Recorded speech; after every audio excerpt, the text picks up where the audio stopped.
பெரிய பெரிய நிறுவனங்கள், அதாவது கார்ப்பரேட் கம்பெனிகள் அரசியல் கட்சிகளுக்கு தேர்தல் பத்திரம் மூலமா நன்கொடை வழங்கிய விவரங்கள் சமீபத்துல வெளியாகி இருக்கு. இதுல லாட்டரி நிறுவனங்கள், சுரங்க நிறுவனங்கள், கட்டுமான நிறுவனங்கள் இது எல்லாம் அரசியல் கட்சிகளுக்கு நன்கொடை வழங்கிய விஷயங்களை பத்தி நியூஸ் சேனல்ஸ் எல்லாம் ரொம்பவே பரபரப்பா பேசிட்டு இருக்காங்க.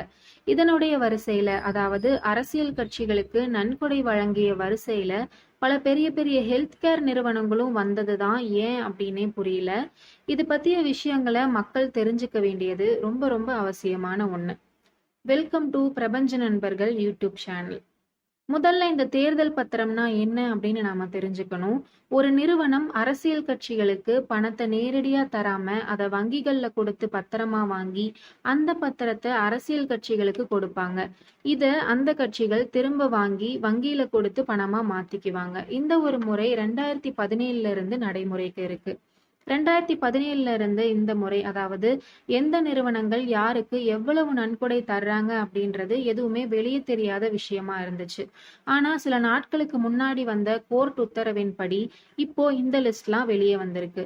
கோர்ட் இந்த ஆர்டரை கொடுத்ததும் ஸ்டேட் பேங்க் இந்த லிஸ்ட்டை வெளியே சொல்றதுக்கு 3 மாசம் டைம் கேட்டிருக்காங்க. அதாவது முழுக்க முழுக்க டிஜிட்டல் மயமாக இருக்கக்கூடிய ஸ்டேட் பேங்க் இந்த லிஸ்ட்டை வெளியே சொல்றதுக்கு எதுக்காக 3 மாசம் டைம் கேட்டாங்க அப்படின்றதே சந்தேகத்திற்குரிய ஒரு விஷயமாக தான் இருக்கு.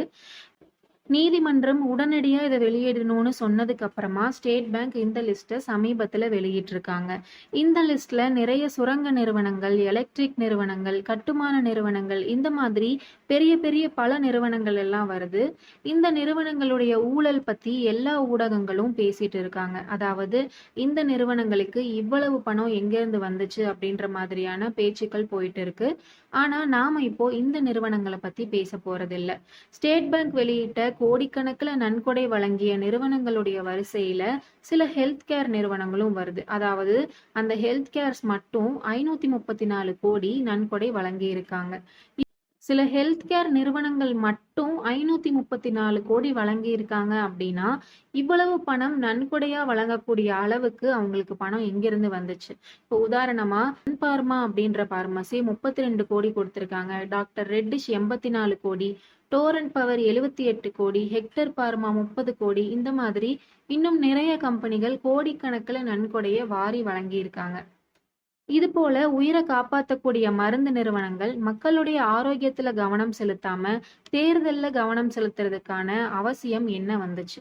சுரங்க நிறுவனங்கள், கட்டுமான நிறுவனங்கள் இதெல்லாம் நன்கொடை வழங்கியதை கூட ஏதோ ஓரளவு நம்மால கடந்து போக முடியும். அதுலயும் முக்கியமா பால், வெண்ணெய் இந்த மாதிரி உணவுப் பொருட்கள் தயாரிக்கக்கூடிய கெவன்டர் ஃபுட் பார்க் அப்படின்ற கம்பெனி 195 கோடி நன்கொடையா வழங்க வேண்டிய அவசியம் என்ன? பால் தயாரிக்கக்கூடிய ஒரு கம்பெனி 195 கோடி நன்கொடையா வழங்குற அளவுக்கு அவங்களுக்கு லாபம் எப்படி வந்துச்சு? அப்போ அவங்களுடைய அவங்க தயாரிக்கக்கூடிய பொருளுடைய தரம் எப்படி இருக்கும் அப்படின்னு நம்ம யோசிச்சு பார்க்கணும் இல்லையா? இதுதான் நம்மள அதிர்ச்சியில ஆழ்த்துது அப்படின்னா இதை விட ஒரு அதிர்ச்சியான விஷயம் நம்மளுக்கு காத்துட்டு இருக்கு. அதாவது யசோதா சூப்பர் ஸ்பெஷாலிட்டி ஹாஸ்பிட்டல் அப்படின்ற இந்த ஹாஸ்பிட்டல் கிட்டத்தட்ட 60 கோடி நன்கொடையா கொடுத்திருக்காங்க. இந்த மாதிரியான மருத்துவ நிறுவனங்கள் எல்லாம் எதுக்காக இப்படி நன்கொடைகளை அள்ளி கொடுக்கணும்? அதுவும் இவ்வளவு அதிக தொகை கொடுத்திருக்காங்க அப்படின்னா அதுக்கான காரணங்கள் என்ன? அவங்க செஞ்ச தவறுகள் எதையாவது அவங்க மறைப்பதற்காக இந்த நன்கொடைகளை கொடுத்தாங்களா அப்படின்றது கேள்விக்குறியான ஒரு விஷயமா இருக்கு. இல்ல அப்படின்னா அந்த தவறுகளை மறைக்க அதிகாரத்துல இருக்கிறவங்க எந்த தொந்தரவும் செய்யாம இருப்பதற்காக இது வழங்கப்பட்டுச்சா அப்படின்றதும் சிந்திக்க வேண்டிய ஒரு விஷயமா இருக்கு. இந்த பணத்தை எல்லாம் அந்த நிறுவனங்கள் திரும்ப யார்கிட்ட இருந்து வாங்க போறாங்க அப்படின்றதே யோசிக்க வேண்டிய ஒரு விஷயம்.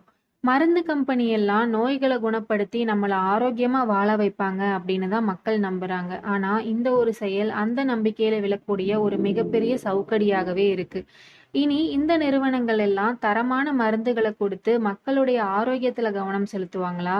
இல்ல இந்த பணத்தை எல்லாம் எப்படி சாமானிய மக்கள் கிட்ட இருந்து திரும்ப வாங்கலாம் அப்படின்னு முயற்சி செய்வாங்களா? ஒரு நோயாளி முழுசா குணமாகிட்டாங்கன்னா அது வாடிக்கையாளர் இழப்பு.